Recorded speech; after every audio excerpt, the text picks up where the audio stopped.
You know that moment when you open your banking app and instead of feeling your stomach drop, you actually exhale?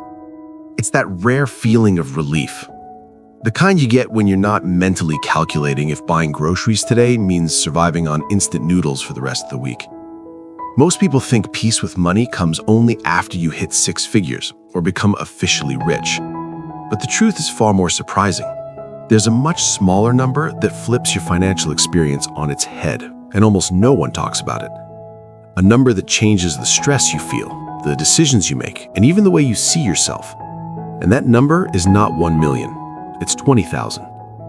Most people spend their entire lives chasing the wrong target. Think of your money life like a jet plane trying to reach space. The thrust, this is the money you make. It's the engine pushing you up. The drag, this is the money you spend. It's like a parachute pulling you back. If you make more money but also spend more money, the parachute just gets bigger. You're burning more fuel, but you're still flying at the same low altitude. In this video, we're gonna fix that. I'm gonna show you why $20,000 is the magic number that changes everything.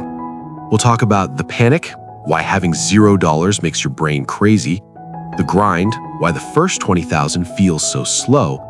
If you don't fix your spending while your income grows, you aren't getting rich, you're just building a more expensive cage for yourself. When you have $0 in the bank, your brain goes into survival mode. You stop thinking about the future because you're too scared about right now. Every bill feels like a personal attack. Every weird noise your car makes feels like the end of the world. You're like a bird with ruffled feathers, constantly looking around for piranhas in the pond instead of looking at the sky. When you're this stressed, you can't be smart. You take bad jobs because you need the cash. You let people treat you badly because you can't afford to quit. But when you hit $20,000, that panic finally stops. You can finally take a deep breath and think about your next move. Survival mode doesn't just keep you tired, it keeps you from making the big moves that actually pay the big bucks. Most people start a race at the starting line, but if you have student loans or credit card debt, you're starting 10 miles behind everyone else. You're in a deep hole. While your friends are buying houses, you're just trying to get back to zero. This debt is like a lead weight tied to your jet engine. If you don't realize you're in a hole, you'll just keep digging deeper and wondering why you're still not seeing the sun. Saving your first $20,000 is the hardest thing you'll ever do. It feels like dragging a soggy loaf of bread across a lake. It's heavy, it's gross, and it's super slow. If you save $1,000 a month, it takes almost 2 years to get there.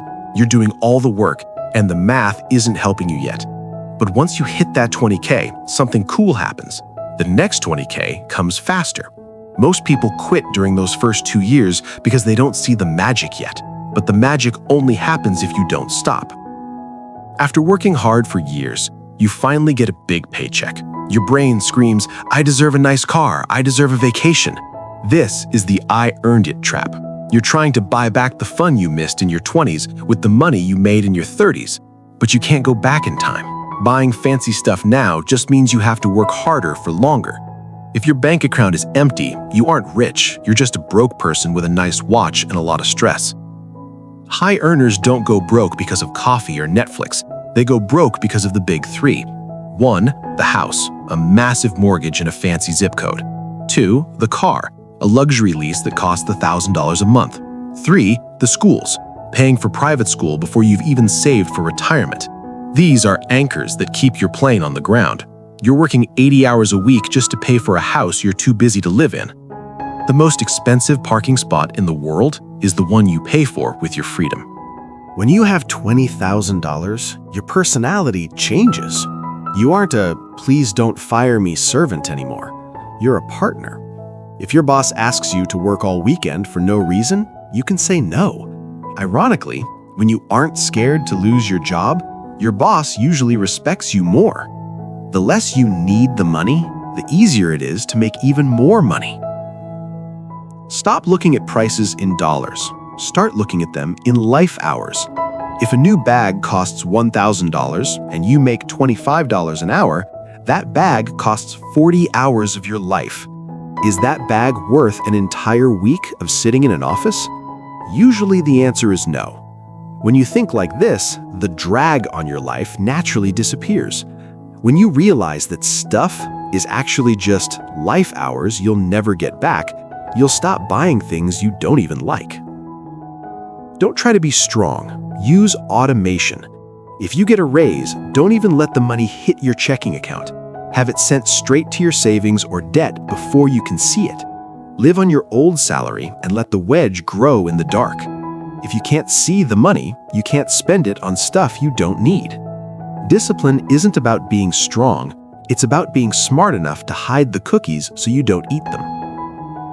The crossover point is when the money your money makes is more than the money you spend. At that point, working is a choice. You don't have to go to the office. You go because you want to. That's true wealth. It starts with that first $20,000. Stop looking at the top of the mountain and just find the first ledge. Separate the lines. Build the wedge. I'll see you at the crossover point.